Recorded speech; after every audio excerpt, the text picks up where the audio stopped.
A solar eclipse happens across the world every year or two, but the April 8th total solar eclipse will happen here in the United States, spanning hundreds of miles. So before the big event, let's raise that weather IQ. Eclipse edition.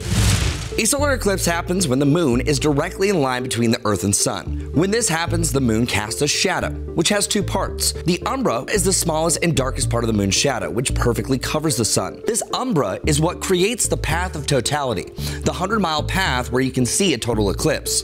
Most of the shadow is called the penumbra, which isn't as bright due to diffraction. This is what creates the partial eclipse that covers only part of the sun. The coverage of the sun decreases the further you are away from the path of totality, where only a partial eclipse like this will be seen. A total solar eclipse is considered a celestial phenomenon because the moon and sun are perceived to be the same size. So even though the moon is about 400 times smaller than the sun, it's also 400 times closer to Earth. It's this coincidental math that makes a perfect match. Totality typically averages around 3 minutes, but the event can be over 7 minutes long. It is only during totality that it's safe to look directly at the sun, because the moon is completely blocking all of the sun's harmful rays. The only thing left to see is the sun's atmosphere, known as the corona.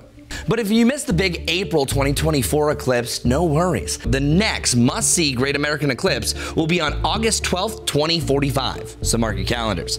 I'm meteorologist Chris Mulcahy with WCNC Charlotte. And here in Charlotte, it's only going to be about 80%. It's still pretty cool because it looks like literally there's a bite out of the sun, but you absolutely need the eclipse glasses because it's never a good idea. I'm surprised you don't have yours with you. No, I don't. I misplaced them. You've been carrying them around all week. Yeah, I know. A real total eclipse, if you ever experienced it, I mean, it's dark completely. Yeah. And, you hear dogs barking, animals reaction, birds start flying because they're so confused. They're like, hey, what happened to the sun? Speaking of, next week's weather IQ, we're talking about the changes in weather and how animals react. So we'll see you next Wednesday. Okay. I know, big tease. Speaking of, Looking forward to it. Rough at all. Yeah.